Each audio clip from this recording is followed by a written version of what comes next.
Dia, queridos! Hoje a nossa live ela vai ser com o pastor Cote.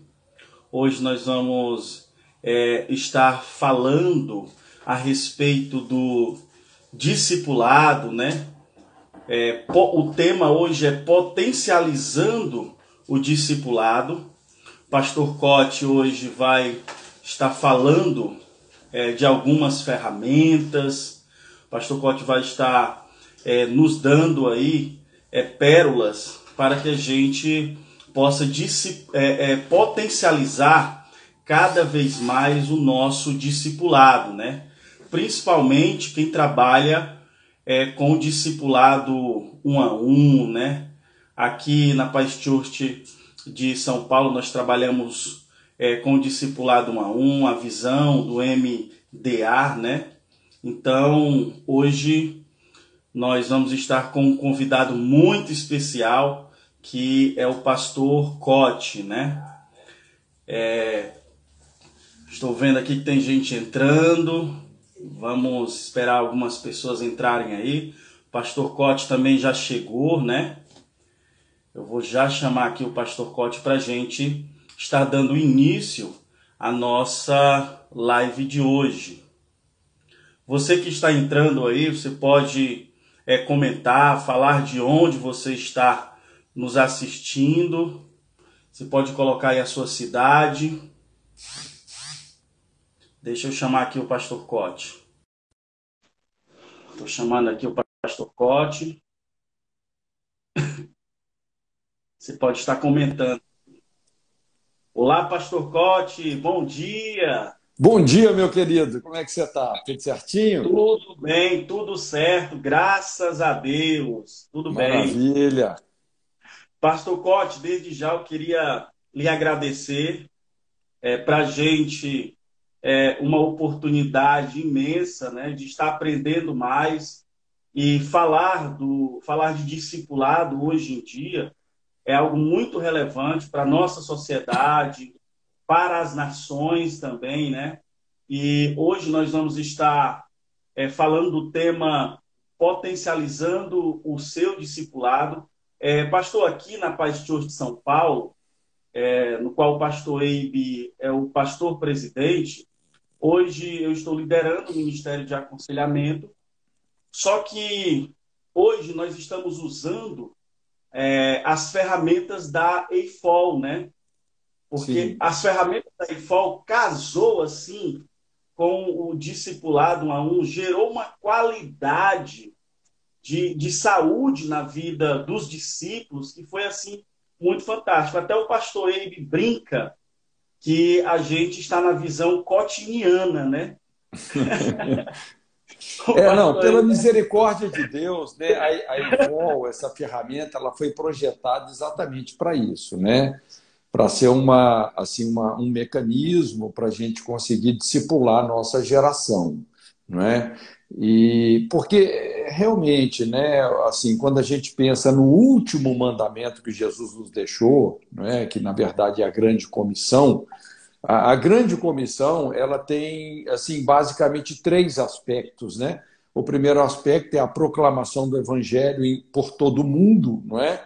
O segundo aspecto é você discipular pessoas e o terceiro aspecto é você discipular nações. Você proclamar o evangelho, você evangelizar uma pessoa é uma tarefa relativamente fácil, né? Eu trabalhei 20 anos com evangelismo de rua, né? E tem muitas estratégias, né, de evangelismo. Agora, você discipular uma pessoa já exige muito mais, né? Aí já exige sabedoria, maturidade, né? Agora, discipular nações, quer dizer, aí você já tem que ter uma igreja, não é? Uma igreja crescente, presente em todos os segmentos da sociedade, que é o que está acontecendo hoje no Brasil, não é? Mas a parte mais trabalhosa e mais essencial do último mandamento ou da grande comissão de Jesus é o discipulado, não é? Então, essa é uma conversa fundamental, não é? Essa é uma conversa realmente muito chave, né? E eu costumo dizer, né, quando nós não estamos diretamente envolvidos nessa tarefa de evangelizar o mundo e discipular pessoas e nações, com certeza nós estamos fazendo algo que nós não deveríamos estar fazendo, né? Nós estamos deixando de fazer algo que é prioritário para o coração de Deus, né? Isso. E assim, pastor, aqui em São Paulo, na Paz Church de São Paulo, o pastor Eibe, ele está investindo muito forte mesmo na qualidade do discipulado. Hoje, quando nós olhamos para a nossa sociedade, a gente vê um adoecimento da nossa sociedade, famílias, matrimônios. Sim, E nós que trabalhamos com discipulado um a um, aquele contato, né, isso, pessoal, se a gente não se ferramentalizarmos, nós não vamos ter um discipulado profundo. E assim, as ferramentas da IFOL, ela encaixaram assim de uma forma maravilhosa, potencializaram mais o nosso discipulado. Eu já estou 1 ano e 3 meses treinando uma equipe aqui em São Paulo, pastores, líderes, pessoas que já têm uma caminhada, já têm uma certa maturidade, né? E nós vamos estar, a igreja vai inaugurar agora aqui em São Paulo. Nós já temos mais de 1.000 membros na igreja em 3 anos e meio, sim, mas agora vem a parte do cuidado, aquele cuidado mesmo mais profundo, discipulado mais profundo, né? E, sim. pastor, eu queria fazer uma pergunta para o senhor agora. Como proporcionar um discipulado profundo, perito e cirúrgico? Então, assim, essa é uma pergunta assim, bem abrangente, né?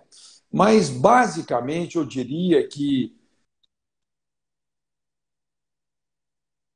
houve basicamente duas coisas, não é? Que é treinamento e convivência. Quais são os dois principais pilares do discipulado? É treinamento, né? Inclusive eu sempre falo, a alavanca do crescimento é o treinamento. Você tem que treinar e para isso é o que você falou, é necessário ter ferramentas, as ferramentas certas, não é? Você ter assim uma abrangência de conteúdo, não é? Você ser preciso nessas abordagens, não é? Porque hoje, assim, a gente recebe muita gente que chega na igreja em situações críticas, né? Então, quando você fala sobre treinar essas pessoas, né, você precisa de ter um conteúdo realmente assim bem desenvolvido, né? E também a convivência, né? A convivência também tem uma série de leis aí que vamos dizer assim, transformar a convivência numa ferramenta poderosa de discipulado, não é? Inclusive, é importante entender que o discipulado ele é um relacionamento de cooperação e não de controle, né? Porque quando a gente fala assim de convivência, é muito comum, não é? A gente, se você não tem um discipulador que é bem resolvido, que ainda é carente, não é? Que tem necessidade de reconhecimento, essa concupiscência de reconhecimento, né? Rapaz, isso é uma tragédia, né? Porque aí o cara quer controlar o discípulo, e Isso. normalmente essas coisas sempre terminam assim, de uma maneira muito desagradável, muito ruim, trazendo muito prejuízo para o reino de Deus, não é? Então, assim, inclusive quando a gente fala assim de convivência, né? Jesus, uma das leis que ele incorporou foi essa lei do exemplo, não é? Por exemplo, lá em João 17, ele fala: eu me santifico a mim mesmo para que vocês sejam santificados na verdade. Ou seja, não é? Jesus ele não tinha um sermão sobre santidade, ele era o sermão, não é? Era o exemplo dele que inspirava. Então, quando a gente fala de convivência, inclusive você vê a essência aí do discipulado, quando Jesus falou sobre discipular as nações, ensinando-as a guardar todas as coisas que eu vos tenho mandado, presta atenção que Jesus não fala assim que a gente tem que ensinar às nações os mandamentos de Deus. Não é isso. É ensinar as nações a guardar os mandamentos de Deus. É totalmente diferente. Uma coisa é você ensinar os mandamentos de Deus e outra coisa é você ensinar a guardar os mandamentos de Deus. Ensinar a guardar os mandamentos de Deus é você ensinar obediência. E você só ensina obediência obedecendo. Ensinar os mandamentos produz legalismo, né? É regra, mandamento.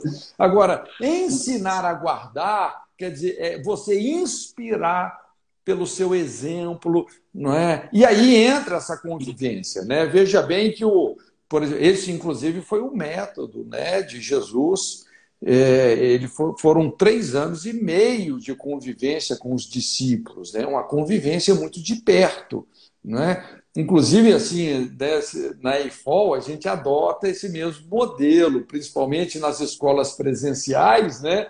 Quer dizer, a gente recebe alunos ali que vêm de todas as partes do Brasil, é uma imersão ali de 12 dias, quer dizer, eles estão convivendo juntos, né? Estão lá no dormitório juntos, no refeitório juntos, na sala de aula juntos, né? Nos grupos de meditação juntos, né? Então tem toda uma convivência e essa convivência ela catalisa o processo de transformação.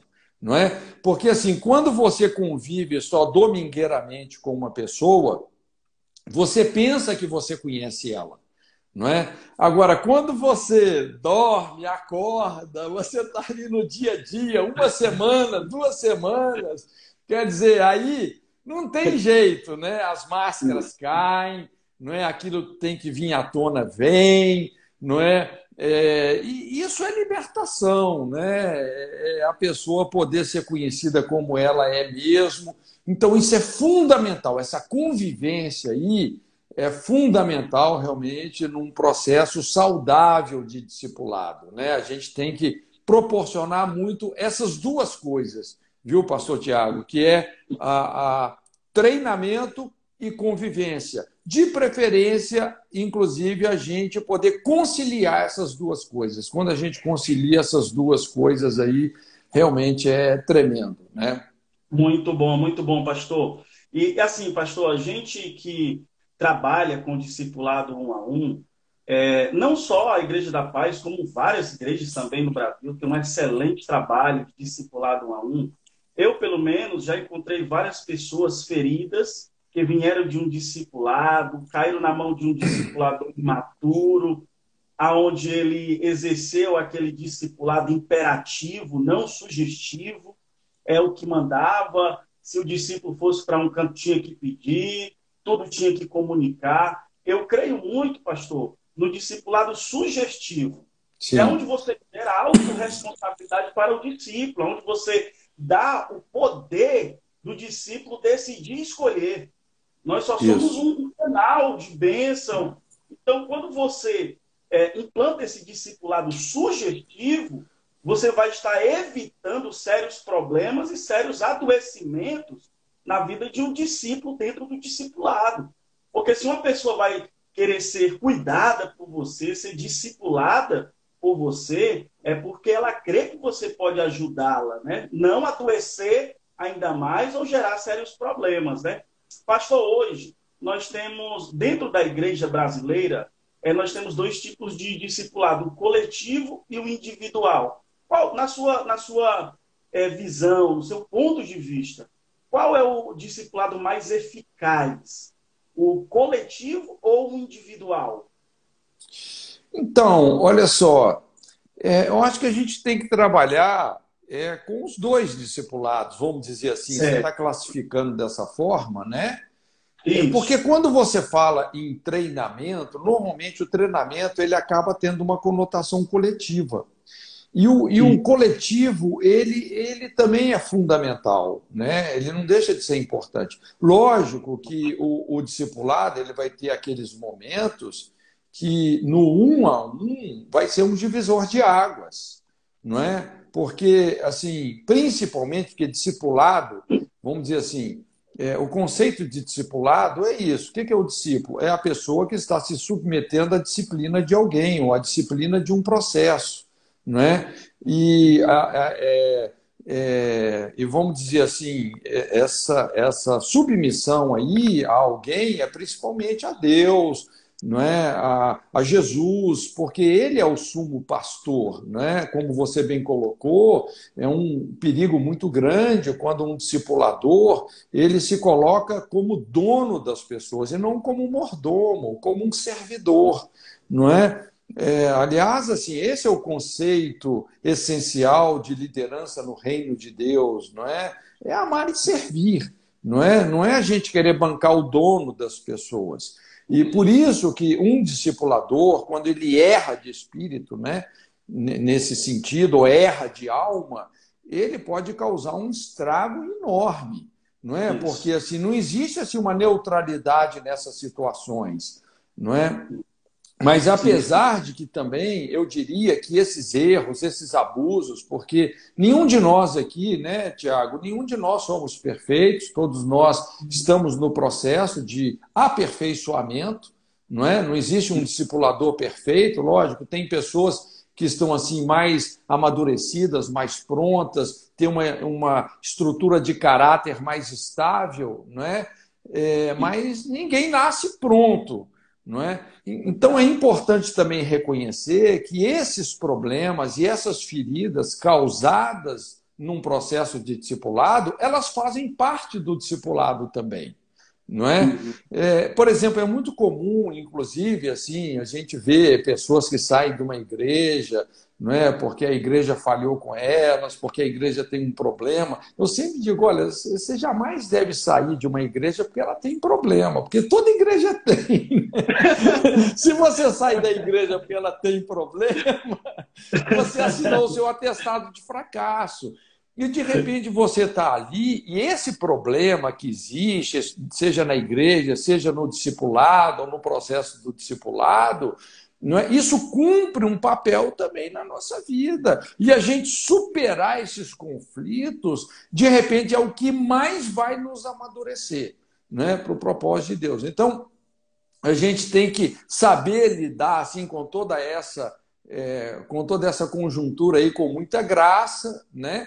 Mas assim, voltando aqui ao âmago da sua pergunta, né? Eu assim, essa questão aí do discipulado coletivo, também do discipulado um a um, não é? Principalmente quando a gente assim trata dessa questão aí do aconselhamento, tem conversas que elas têm uma conotação mais específica, mais particular, não é? Lógico que essas conversas, quando a gente entra aí no Ministério do Aconselhamento, por exemplo, eu digo que a porta do aconselhamento ela sempre abre de dentro para fora, ou seja, não é o pastor que vai atrás, é a ovelha que berra, entendeu? É a ovelha que berra, a ovelha que pede, né? A gente não pode sair por aí impondo aconselhamento sobre as pessoas. Inclusive, isso pode se tornar um sério abuso, né? Isso pode ser abusivo, você forçar uma pessoa a abrir uma coisa que ela não queria. Você forçar esse tipo de porta pode ser altamente traumático e gerar prejuízos assim incalculáveis, né? Então, é aquilo que Jesus fala lá, a igreja de Laodiceia, né? Eis que estou à porta e bato. Se alguém ouvir a minha voz, abrir a porta, entrarei, cearei com ele, ele comigo. Aí sim, aí você pode ter uma comunhão profunda. Então, esse discipulado um a um, ele tem que partir, eu diria, mais da pessoa que está sendo discipulada do que do discipulador, não é? E também, assim, uma coisa muito importante, Tiago, né? Que depois a gente pode desenvolver mais essa ideia, não é? Eu diria assim que todo o processo, qual que é o principal objetivo de um discipulado? É você conduzir essa pessoa à maturidade, né? Apresentar todo homem, na minha tradução fala assim perfeito, mas no grego lá é teleios, né? Maduro, completo, em Cristo Jesus. Esse é o objetivo do discipulado. Então, todo o processo de discipulado, todo o processo de maturidade, ele tem que visar uma emancipação dessa pessoa. Não é? O problema é quando o discipulado se torna esse mecanismo de controle, se transforma em uma unha encravada, né? Que ao invés da pessoa emancipar aquela pessoa para a glória e para o propósito de Deus, ela quer prender o discípulo a si mesma, não é? Isso. Então gera aquela codependência, gera um adoecimento, não é? Então veja bem que assim como o aconselhamento tem que ter início e fim, qualquer processo terapêutico tem que ter início, meio e fim, o discipulado também, né? Jesus, lá em Mateus, ele fala o vinde a mim, depois o vinde após mim, depois o ide, não é? O ide. Você emancipa, é como um filho. Seu filho está lá na infância, você tem um cuidado de perto com ele. Ele se torna um adolescente, ele começa já, vamos dizer assim, a reclamar a sua independência. E depois, o que ele vai fazer? Ele vai se casar, deixando pai e mãe, saindo dessa unindo-se a sua esposa para formar uma nova família. Então, o processo de maturidade, ele exige uma emancipação. Isso tem que ficar muito claro. Eu não acredito em discipulado eterno. Ah, esse cara é meu discípulo eternamente e tal, tem que ficar aqui comendo na minha mão. Né? Sim, sim. Não, você pode ter uma história na vida daquela pessoa, ela vai reconhecer isso, né? Eu tenho um filho casado, hoje, inclusive, mora lá na Coreia do Sul, né? Eu não vou ficar interferindo mais na vida dele, lógico. E, inclusive, o fato de eu emancipá-lo, isso torna o nosso relacionamento ainda mais saudável.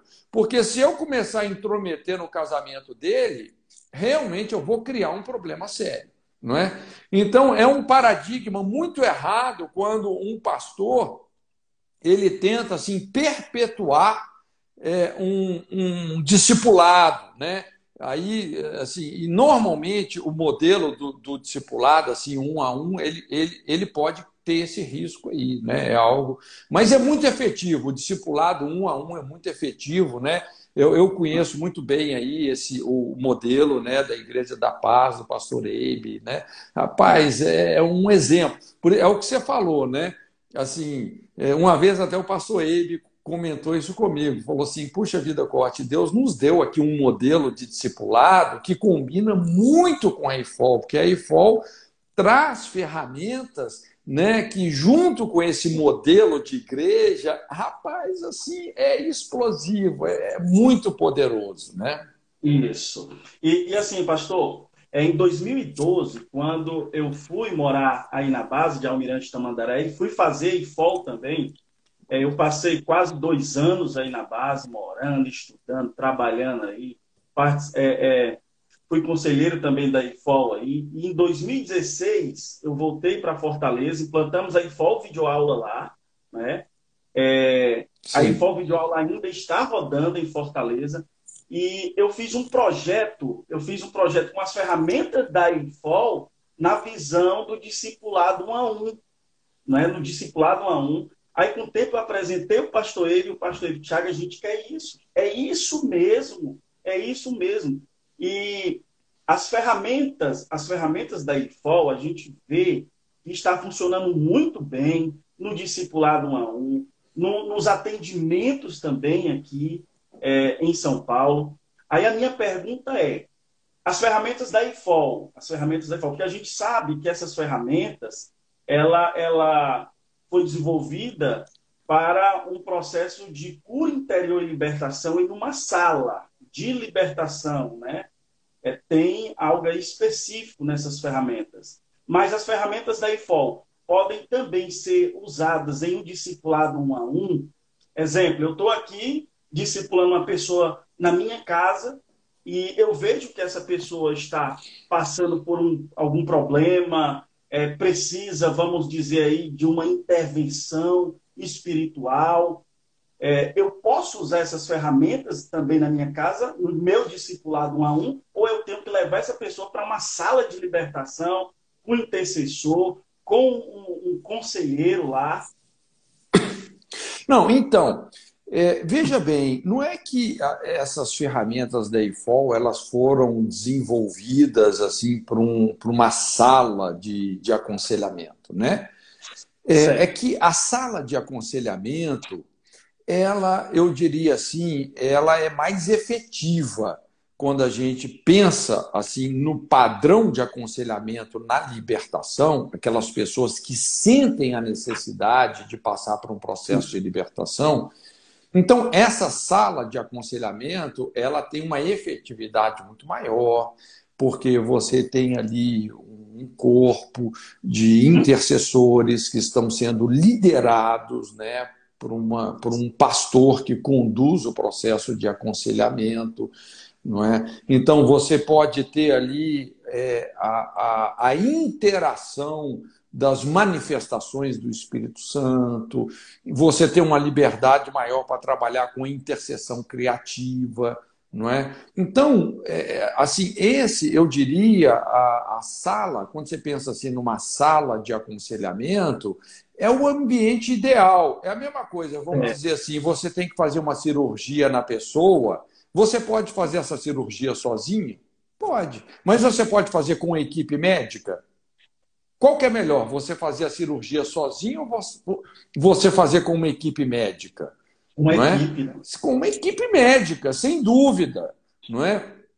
Agora, essas ferramentas da IFOL, elas não são assim, ferramentas da IFOL, tá? Elas são ferramentas do reino de Deus, entendeu? É Bíblia, né? Assim, quem já fez a IFOL sabe que é Bíblia. Eu sempre falo, toda fé sem base bíblica é superstição. Não é? Então, a gente trabalha exatamente redescobrindo princípios, verdades bíblicas, não é? Para você tratar das questões humanas de uma maneira assim muito inteligente e apropriada, a gente poder confrontar as feridas da nossa atual sociedade, porque normalmente acaba que, querendo ou não, nós somos um resultado, né, do que está acontecendo aí fora, na sociedade como um todo, né? A igreja, ela é formada por pessoas que estão vindo de uma sociedade, né, que tem sofrido muito, né? A gente sabe que uma das principais marcas dessa atual geração é a perda dos vínculos familiares, né? E isso tem causado, assim, a gente pode até ampliar um pouco essa conversa, talvez assim um pouquinho mais na frente, né? Mas a IFOL também ela foi projetada exatamente para discernir as principais brechas da nossa geração, não é? Essas áreas onde a família, o indivíduo, os relacionamentos, o casamento mais estão sendo afetados, não é? Sofrendo. Então, a gente procura entender assim a base dessas feridas e lidar com isso. Não é só apenas a gente remediar os sintomas sociais, não é? Mas a gente entender a verdadeira natureza dessas feridas e a gente tratar diretamente com essas infecções. Não é? A gente sabe assim que você ficar só remediando sintomas, medicalizando sintomas, vamos dizer, essa é a terapia burra, não é? Assim, você não está interagindo com as verdadeiras causas. Então, a EIFOL, ela pauta muito sobre esse paradigma, não é você ficar remediando sintomas, mas você mapear as verdadeiras raízes, as verdadeiras causas, né, dos quadros ali que você está atendendo num processo de aconselhamento. Por isso que a gente nunca pode, vamos dizer assim, aconselhamento não é receita de bolo, é receita médica. Não é? Para cada caso tem um diagnóstico, para cada momento tem um diagnóstico. Se mudou o momento, pode até mudar o diagnóstico. Não é? Então, assim, é por isso que eu gosto muito do Ministério do Aconselhamento, porque cada situação é diferente da outra. Então, você tem que estar sempre numa dependência de Deus, né? Depender do Espírito Santo e poder muito, assim, mergulhar naquela história. Por isso também não existe aconselhamento rápido, não existe consulta de 15 minutos em aconselhamento pastoral, não existe isso. Não é? Você precisa de tempo de qualidade. não é? Inclusive até obedecendo a nossa anatomia, nós temos dois ouvidos e uma boca. Quer dizer, a gente tem que ouvir mais, falar menos. Você tem dois olhos e uma boca, quer dizer, você tem que ter muito poder de observação e não só olhar com os olhos, mas observar com os ouvidos e ouvir com os olhos, não é? Então, assim, também nós temos duas narinas e uma boca, quer dizer, né, a gente precisa de ter muita percepção, muito faro, não é? Muita sensibilidade, no sentido de ouvir a história da pessoa, de construir o diagnóstico certo, não é? Então, realmente assim, e isso lógico, é fruto assim também de muito treinamento. Por isso que a IFOL ela tem uma conotação também muito prática, não é? Inclusive, a gente tem a parte prática da escola, que são os aconselhamentos demonstrativos, porque não adianta só a gente dar toda a teoria, às vezes a teoria ajuda muito, demais, né? A Bíblia fala: o justo é liberto pelo conhecimento, nós somos transformados pela renovação da nossa mente, não é? E por isso que quando a gente combina, porque a IFOL, vamos dizer assim, o treinamento teórico da IFOL é uma imersão. Então o cara vai ouvindo, né? A palavra vai entrando, a gente vai tocando nesses pontos mais nevrálgicos realmente do aconselhamento, que normalmente estão presentes na história da pessoa. Então ali 1000 fichas já vão caindo, né? E o Espírito Santo vai trabalhando. Quando você chega na parte prática, que você vai fazer o atendimento dessa pessoa, a pessoa ela já chega assim, olha, com a solução nas mãos, não é? Então, você acaba sendo só um facilitador ali, né, conduzindo o processo, mas a pessoa já sabe o que ela tem que fazer, como interagir com os princípios certos para lidar com aquelas situações aprisionantes. Sugerir a pessoa a fazer para chegar a uma formação de conselheiros, né? Porque nós vamos ter uma grade aqui a ser respeitada e concluída para chegar a uma formação, né? E Sim. Aí fora a gente colocou como uma das cadeiras, né, que tem que ser feita para porque realmente assim você tem que ter o que nós falamos, tem que ter um treinamento, né? E nesse treinamento às vezes você pode, vamos dizer assim, conciliar várias abordagens, várias ferramentas. A IFOL é uma delas, o SECRAI, né? Alcione, nosso parceirão, amigo, né? Inclusive um dos ministérios que mais falam assim a nossa linguagem é o ministério lá do Alcione Emerick, né? Então, fazer essa composição, né? E colocar isso dentro de um currículo, né? É lógico, se a pessoa ela quer, vamos dizer, ela se identifica com o Ministério de Aconselhamento e ela quer realmente desenvolver isso de uma forma mais oficial na igreja, então ela vai ter que fazer o caminho do treinamento, ela tem que ter uma formação, não é? Isso mesmo. Pastor, tem uma pergunta aqui que eu acho ela bem relevante, que é até o Paulo que está fazendo essa pergunta, o Paulo do Sexo Sem Cativeiro, ele está perguntando aqui, quais as principais características do abuso espiritual no discipulado? Sim. Puxa vida, eu tenho um livro sobre isso. Aquele livro Cura e Edificação do Líder. Rapaz, olha, essa conversa aí dá pano para manga, né? Mas essa é uma pergunta assim, muito abrangente também, né?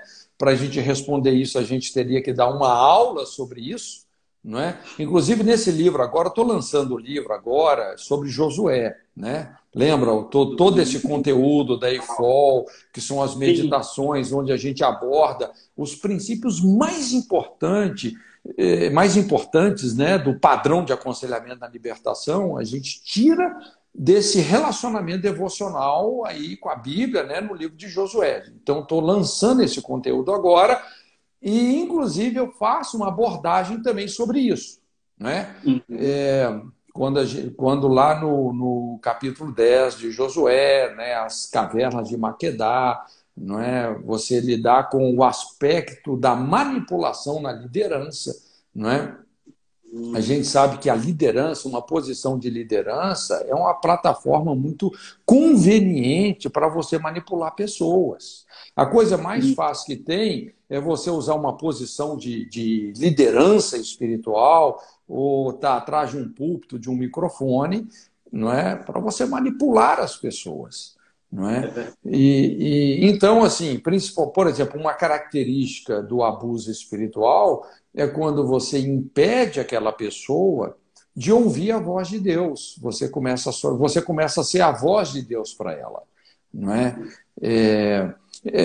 Lógico, toda pessoa imatura, no início, ela sente necessidade de ter alguém que funcione como referencial. Se ela tem que tomar uma decisão muito importante, às vezes ela vai tentar transferir isso para alguém que tome a decisão para ela. E aí que o discipulador, o bom discipulador, não é? Ele nunca vai sonegar isso à pessoa. Ou seja, o processo de aprendizado, você aprender a ouvir a voz de Deus. Não é? Jesus disse: as minhas ovelhas ouvem a minha voz. Então, a partir do momento que todas as vezes, por exemplo, se tem gente que me procura e conta uma história e fala assim: pastor, que decisão eu tomo agora? Ela está transferindo o poder de decisão dela para mim. Então eu falo com ela: nem se eu soubesse eu te diria. Não é? Nem se eu soubesse eu te diria, porque eu estou castrando a sua audição espiritual. Você vai ouvir a Deus, você vai orar, depois a gente conversa, não é? Senão a gente não tem que ter medo, aquele medo de tomar uma decisão errada. Deus é Pai, não é? Se você está sendo sincero, a Bíblia fala: a sinceridade dos sinceros endireitará o seu caminho. Mesmo que a pessoa erre, não é? E às vezes acontece isso, não é? É mais importante você deixar a pessoa no processo de ouvir a voz de Deus. E ouvir a voz de Deus é fruto disso, de você conhecer a natureza dele, o caráter dele, não é? Você desenvolver essa sensibilidade ao Espírito Santo. E é como você aprender uma nova língua, não é? Por exemplo, quem fala o inglês fluente, não é? Se você está no meio do aeroporto, a pessoa falou inglês, você já entendeu. Por exemplo, caiu uma moeda, você sabe o que é o som de uma moeda. Por quê? Porque o seu ouvido já está afinado com aquilo. Então, todo discipulador que ele começa a sonegar no discipulado o ouvir a Deus, olha, ele está cometendo um erro realmente muito sério, né? Eu acho interessante, eu não sei se você se lembra, no finalzinho ali da vida de Elias, né? Inclusive Elias estava para ser tomado por Deus, ele estava para partir, né? E ele falou para o Eliseu, para o discípulo: olha agora aí o nível do discipulado. Então o Elias chegou e falou: Eliseu, fica aqui que eu estou indo lá para Betel. Você fica aqui. Só que ele já tinha falado que ele seria tomado e que se ele pegasse a capa de Elias, ele ia ter a porção dobrada do Espírito. Então, na verdade, quando o profeta ordenou Eliseu, fica aqui, no fundo, o que Elias queria? Que ele ficasse? Não, inclusive, Eliseu falou: vive o Senhor, onde você for, eu vou também, rapaz. Ele desobedeceu Elias. 3 vezes ele desobedeceu Elias. Quando Elias foi para Betel, Jericó, e depois quando ele foi atravessar o Jordão. Ele desobedeceu, por incrível, entre aspas, uma desobediência, mas era uma prova, não é? Porque agora já não era mais o Deus de Elias, era o Deus de Eliseu. Eliseu era um cara que tinha convicção própria, ele sabia o que Deus tinha para ele, ele não ia abrir mão disso. E quando chegou lá no Jordão, não é? No final dessa prova, não é? Porque ele agiu de acordo com a convicção dele, ele pegou a capa do profeta, a unção dobrada, não é? Ele foi um cara, Elias ensinou Eliseu a obedecer muito mais à voz de Deus do que obedecer um comando profético dele. Então, veja bem que são provas muito delicadas, muito delicadas. Então, uma coisa muito importante no discipulado, não é a gente incentivar o relacionamento devocional com a palavra, você incentivar a pessoa a ouvir a voz de Deus. Uma pessoa que aprendeu a ouvir a voz do Espírito Santo, rapaz, é uma coisa tremenda. Lógico, né, que aí o ministério profético também é fruto disso. A gente tem que ter a humildade de submeter aquilo que Deus está falando conosco, né, ou supostamente falando conosco, a um julgamento. Toda profecia tem que ser julgada, não é? Aí na multidão de conselheiros há sabedoria. Então tem uma série de outros princípios que vão estar presentes nisso aí. Mas esse é só um dos aspectos que caracterizaria um abuso no discipulado, né? Tem muitos outros, né? Tem a possessividade, né? Tem o autoritarismo. Então, tem muitas outras coisas aí, mas é uma conversa bem longa essa, né? Eu até sugiro o pessoal que puder, leia esse livro, né? Cura e Edificação do Líder. E ele é muito forte, esse livro, eu já li ele. Na realidade, eu li todos os seus livros já, estudei, né? É muito bom esse livro, pastor. E assim, é como o senhor falou, a gente precisa fomentar nos discípulos para eles buscarem escutar a Deus. Eles têm que decidir, eles têm que escutar a voz de Deus. Eu sei também que tem muitos conselheiros e discipuladores que são viciados a responder as Sim, perguntas dos discípulos, não isso. deixam eles mesmos buscar E as aí você respostas, pensa né? que você está fazendo um bem, mas você pode estar fazendo um mal. No Tá final, você não fazendo está mal. fazendo um discípulo, você está fazendo uma parasita, uma pessoa que depende de você. Esse é o E- problema. Aquilo que eu falei é muito importante. Assim, eu também não quero tirar, sabe, Tiago, o mérito da liderança, tá? sim, É sim. muito importante, né? Porque assim, tem muita gente também que se isola. Não, Deus falou comigo e se isola, começa a quebrar uma série de princípios. Então, o que nós falamos, o discipulado é um relacionamento de cooperação. Ele não pode ser um relacionamento de controle, ele é um relacionamento de cooperação. Ou seja, o Uau. líder está investindo na liderança do discipulado e o discipulado está investindo na liderança do seu líder. Então, o conceito de submissão é isso, não é uma coisa forçada. Por isso que você nunca pode impor a submissão. A submissão ela tem que ser resultado de um relacionamento de confiança. Não é? Imagina, vamos dizer, se eu estou numa posição de liderança em relação a você e eu começo a mandar que você faça uma coisa que você não quer fazer. Né? Às vezes, hipoteticamente, né? Vamos dizer, se você não tem a minha não tem conivência com a minha liderança, não vai funcionar. Eu falo, Tiago, fique em pé. Aí você vai, por obediência, você levanta, mas você fala assim, não, dentro de mim eu estou sentado. Eu estou te liderando? Eu não estou te liderando. Não é? Nossa. Isso não funciona. Não é? Então, assim, qual que é a principal função do líder aí? Né? Lógico, toda posição de liderança ela tem que ser respeitada. Inclusive, se esse líder, às vezes até for um líder, vamos dizer assim, meio fora do prumo, imaturo, não é? Isso. Lembra lá como é que Davi lidou com as rebeliões de Saul? Quem estava em rebelião ali era Saul, não é? Inclusive, Samuel confronta o Saul, dizendo, né, que rebelião é como feitiçaria, o porfiar, não é? Fugiu aqui o resto do versículo. Mas ele estava sendo um líder totalmente imaturo, perseguindo Davi, querendo encravar Davi com uma lança na parede, não é? E Davi não ousou tocar em Saul, entendeu? Não é? Ele simplesmente fugia. Ele não tinha como mais conviver com aquela liderança. Então, né, quando você não pode conviver com uma liderança, você tem que manter a distância necessária, não é? Então, assim, quando a gente coloca, a gente tem que ter muito equilíbrio, porque é fundamental. O discípulo ele tem que ter um espírito de submissão, ele tem que reconhecer, não é? Porque a natureza da nossa liderança vai ser a mesma natureza da nossa submissão. Se você é uma pessoa que não tem o espírito de submeter, de cooperar, de servir, olha, daqui a pouco os seus discípulos vão se tornar isso que você foi. É a semente que você está semeando, não é?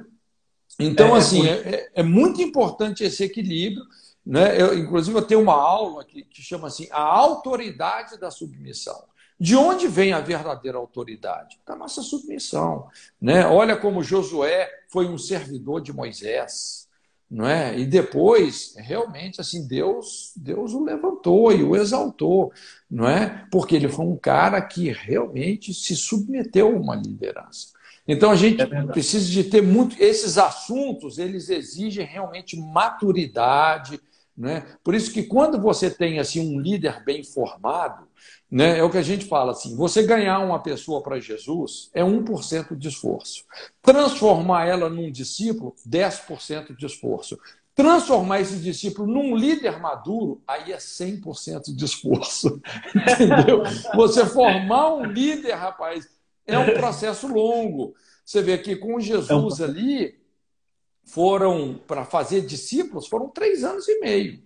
3 anos e meio de convivência intensa, não é? 3 anos e meio. E olha que muitos deles aí, pouco antes de Jesus morrer, estavam disputando, estavam brigando lá, Tiago. Quem era o maior? Quem vai assentar à direita? Quem vai assentar à esquerda? Os caras ainda, rapaz, tinha muita imaturidade, É não é? verdade. Então, inclusive, a gente vê aquelas dissensões entre Paulo e Pedro, né? A hipocrisia de Pedro, não é? Então, para você ter um líder realmente maduro, realmente vai tempo, né? Inclusive aí na EIFOL, né, as pessoas que a gente, assim, de certa forma, assim, uma das exigências que a gente faz para a pessoa trabalhar com aconselhamento, não é? A pessoa tem que ter no mínimo aí uns 7 anos já de experiência com liderança, não é? Porque o conselheiro, ele é um médico, ele é um cirurgião. Você não pode pôr um neófito nisso, não é? Uhum. Ele vai acabar dando mais problema do que solução, né? Isso mesmo.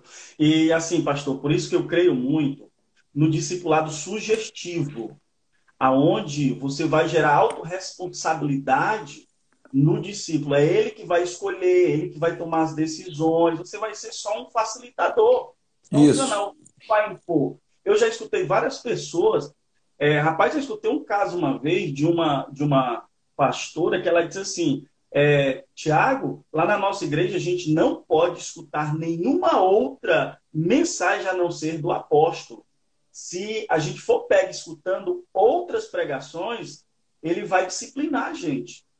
E eu, meu Deus, olha o nível de abuso espiritual sobre a vida dessa pessoa, né? Então a gente Sim, vê discipulados que é adoece a lamentável pessoa, isso, é né? lamentável. Lamentável. E, pastor, a pergunta, é a nossa última pergunta devido ao nosso tempo que está acabando, é, como lidar com esse adoecimento que hoje nós estamos lidando no século XXI, tanto sociocultural como familiar, e pessoas também que estão sendo adoecidas devido a alguns líderes que estão abusando dessas pessoas. Como lidar com tudo isso? Então, olha só, Tiago, aquilo que a gente está falando hoje, assim, nós podemos discernir muitas feridas, feridas profundas na nossa E, sociedade. E eu diria assim que a base dessas feridas sempre tem a ver com família, não tem jeito. Quando você vai mapeando qualquer tragédia social, onde você vai chegar? Você vai chegar numa família disfuncional, você vai é, chegar num casamento destruído, não é? Fragmentado. Você vai chegar nessas histórias, né? Infelizmente funciona assim. E querendo ou isso. não, assim, hoje muita gente, né, muitos de nós, né, somos esse subproduto da morte da família, da destruição da cultura de casamento, que é a cultura de lealdade, fidelidade, né? A gente sabe que a escola fundamental da vida é o lar, entendeu? É ali que você vai aprender, é ali que você vai ter a sua formação moral, né? Aquela aula lá, o princípio da família, a gente fala sobre isso. O pai comunica ou deixa de comunicar, direção, limite, segurança, né? A mãe vai comunicar ou deixar de comunicar, vínculos, nutrição, organização, o relacionamento conjugal vai proteger ou desproteger os filhos nessas três áreas, que é sexualidade, afetividade, companheirismo. Então, assim, hoje existem muitas feridas aí, né? Quando a gente fala, aquela aula lá sobre a perda dos vínculos familiares. O contingente hoje de pessoas, né, que cresceram, foram criadas sem referencial de pai, de mãe, de casamento, não é? A gente ouve essas histórias, assim, são muitas, muitas, muitas. Um terço dos brasileiros não tem sequer o nome do próprio pai escrito na sua certidão de nascimento. Então, essas pessoas, elas têm muitas desvantagens na vida, não é? São os órfãos. Mas Deus tem um plano para elas, porque, veja bem, rapaz, Deus é pai de órfãos, né? Deus sempre escolhe o órfão. Mas essas pessoas estão muito vulneráveis. Normalmente, quando uma criança perde o pai, porque o pai foi embora, divorciou, né? Ele acaba perdendo a mãe também, porque essa mãe agora, heroicamente, vai ter que sustentar o lar, não é? E sustentar emocionalmente, mas tendo que trabalhar fora. Então, são muitas histórias assim, onde as pessoas crescem muito vulneráveis, né? E essas são as pessoas que estão se tornando também líderes da nossa igreja. Entende? São os Jeftés, né? Lembra a aula lá sobre Jefté, não é? Que, assim, era o fruto, né, de um adultério do pai com uma prostituta da cidade. E esse cara, assim, ele teve uma liderança muito expressiva, muito forte, mas é aquele famoso líder palito de fósforo, não é? Aquela liderança e daqui a pouco queima toda a estrutura, não é? Então, hoje, assim, a gente tem muita gente na igreja que são líderes, eles estão tentando fazer o melhor, mas eles são guiados pelas suas feridas. Eles não são pessoas ainda resolvidas. E é lógico, Deus tem um plano para essas pessoas, a gente tem que ter muita compaixão delas, respeitar o processo de Deus na vida dessas pessoas, mas acaba que muita gente vai sofrendo, né? Então, assim, uma coisa importante é a gente entender, por exemplo, essas principais feridas, né? Esse livro, por exemplo, O Avivamento do Odre Novo, a gente entra nesses assuntos, né? As consequências espirituais, por exemplo, da bastardia, que hoje é um conceito assim que ninguém discerne mais. Quando você fala assim, uma pessoa que foi espiritualmente, foi concebida numa ilegitimidade espiritual, né? Quer dizer, fora do casamento, uma outra ferida aí, as consequências da prática do aborto voluntário, não é? Também, vamos dizer, as consequências de uma estrutura de rejeição, porque muitos às vezes crescem assim numa estrutura de rejeição, abandono, passividade. Então, a gente precisa de entender a natureza dessas feridas, o tipo de construção que isso está fazendo na vida das pessoas, para a gente poder desconstruir. Lógico que a gente depende que a pessoa queira ser ajudada, porque não tem como você ajudar uma pessoa que não quer ser ajudada, né? Aquilo que nós falamos, a gente não pode forçar uma barra, não é? Então, assim, é muito importante a gente entender essas feridas sociais, essas brechas da nossa geração, não é? O sucesso todo do aconselhamento está em entender esses pontos nevrálgicos. Por exemplo, é muito comum também, porque uma ferida hoje aí, que muito presente, se tornou algo epidêmico no meio, não só no meio evangélico, mas na liderança, que é a questão do adultério. Como é que você lida com a ferida de adultério? Não é? Então, uma história de adultério mal resolvida, rapaz, você não imagina como isso vai fazer o povo sofrer. Como a igreja vai sofrer. Um líder que tem uma história de adultério que não foi resolvida. Não é? Vamos mudar esse pastor de campo.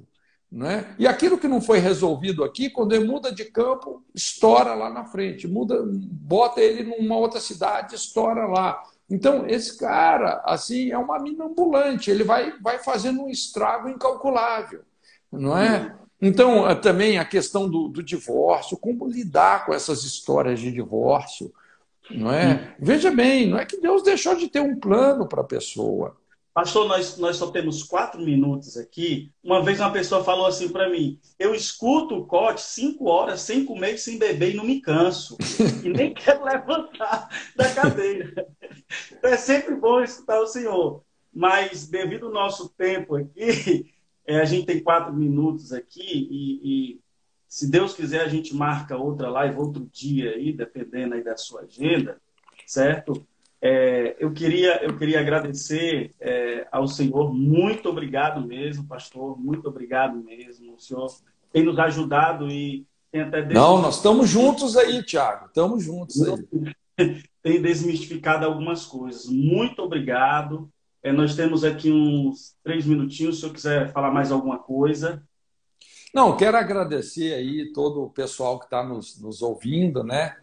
E assim, eu tenho muita gratidão aí por esse ministério, né, que é a Igreja da Paz. Tenho muitos amigos, né, na Igreja da Paz, né, mais especialmente aí o pastor Eide Uber.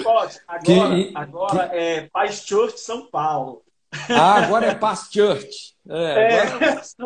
Agora pegou um clichê mais internacional. É isso mesmo, a visão de mundo. Inclusive, eu conheci lá no Japão, né, a Paz Church lá no Japão. O pessoal tem feito um trabalho tremendo lá na região de Tóquio, né? Mas assim, o pastor Eibe, para mim, é um exemplo, né? Acho que eu não poderia deixar de falar isso aqui, até quando a gente rodou. Quando rodamos a IFOL lá em Santarém, né, estava o pastor Paulo e a pastora Rebeca. Que humildade, puxa vida, que pessoas preciosas, né? Também lá em Fortaleza, o pastor Eibe, na primeira fila, rapaz. É isso, né? Quando a pessoa é ensinável. Eu penso assim que o maior índice de rebelião, o maior nível de rebelião é a pessoa que não é ensinável. Não é? Quando a pessoa fala, não preciso de aprender de ninguém. Isso não tem rebelião maior do que essa. Né? Ou a pessoa coloca a identidade dela no conhecimento. Então, se alguém discorda dela, ela se sente rejeitada e tal. Mas é impressionante assim, a humildade do pastor Eibe, né? E não é à toa, né? Essa família, a família Uber, né? O legado que eles têm aqui no Brasil. E como brasileiro, eu expresso minha profunda gratidão por essa família missionária, né, que veio dos Estados Unidos, que tem feito tanta diferença, né, a princípio lá mais no norte do país, mas no Brasil inteiro. Não é? Puxa vida, eu quero realmente manifestar a minha gratidão e agradecer a todos aí também por esse tempo, né, a gente poder estar juntos aqui. Amém, pastor. Muito obrigado. Obrigado a todos vocês que nos acompanharam e até a próxima. Obrigado, pastor Cote, e Deus abençoe. Até mais. Tamo juntos. Forte abraço. Obrigado, pastor. Tchau, tchau.